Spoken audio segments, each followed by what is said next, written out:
Hello, আসসালামু আলাইকুম। প্রিয় ফেসবুক এবং ইউটিউবের বন্ধুরা, আপনারা কেমন আছেন? আজকে আমি আপনাদের যে তথ্যটা দিব সেটা হচ্ছে স্পেন নাকি পর্তুগাল, কোন দেশটি ভ্রমণ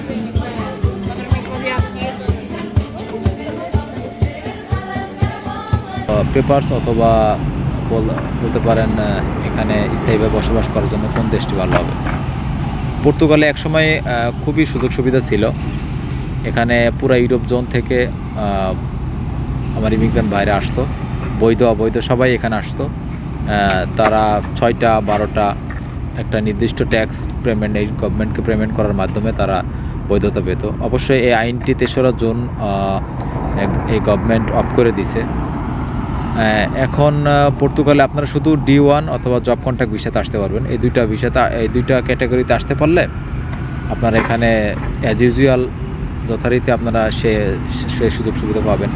হ্যাঁ, এখানে D1 অথবা জব কন্ট্রাক্ট ভিসাতে আসতে পারলে আপনারা সুন্দর মতো বৈধতা নিতে পারবেন এবং পাসপোর্ট অ্যাপ্লাই করতে পারবেন 5 বছর পরে। আর দ্বিতীয় দেশ হিসাবে আছে স্পেন। স্পেনে আপনারা যদি বর্তমানে কোনো নতুন কেউ আসেন ইউরোপের ভিতরে, অবশ্যই অন্য কোনো দেশে ফিঙ্গার দিবেন না, কারণ ফিঙ্গার দিলে সমস্যা হয়ে যেতে পারে এখানে বৈধতা পাওয়া।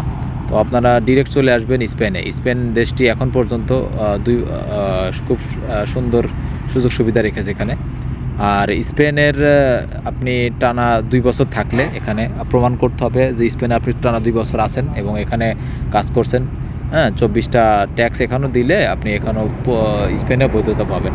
স্পেনে আপনি এই দেশের টিআরসি কার্ড পাবেন এবং অ্যাট দ্য সেম টাইম পর্তুগালের চেয়ে আপনার স্পেনের জীবনযাত্রার মান ভালো, এখানে স্যালারি ভালো, কাজের ফ্যাসিলিটি ভালো।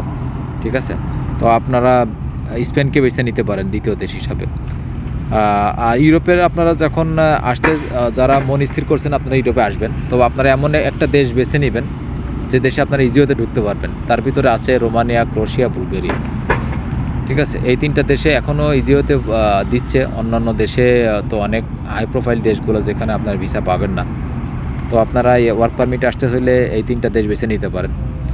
আর ইউরোপের নর্মালি আপনারা কোন কাজ শিখে আসবেন? ইউরোপে যখন আসবেন, মন স্থির করছেন, আপনারা অবশ্যই টেকনিক্যাল কোনো জব শিখে আসবেন। মোবাইলের কাজ, চুল কাটার কাজ, হ্যাঁ, সেলুন যেটা বলে। আবার আপনারা ওয়েল্ডিংয়ের কাজ শিখে আসতে পারেন। এই কাজগুলোর প্রচুর দাম ইউরোপে। যে কোনো একটা কাজের উপর ফোকাস করবেন। সেলাইয়ের কাজ যারা জানেন, গার্মেন্ট সেলাই, এই কাজেরও প্রচুর চাহিদা আছে।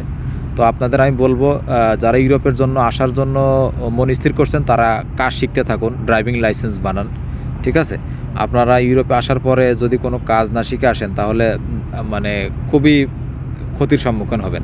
তাই আমি আপনাদের বলবো, ইউরোপে যেহেতু আসবেন, একটা কাজ শিখে আসবেন, দেখবেন ইউরোপ আপনার জন্য অনেক অনেক সুখময় বয়ে আনছে। আর সবাই ভালো থাকবেন। আর ইউরোপে আসতে অবশ্য সবাইকে ধৈর্য ধারণ করতে হবে। ইউরোপে আপনি যদি দ্রুত চলে আসার জন্য ট্রাই করেন তাহলে হবে না। ধন্যবাদ।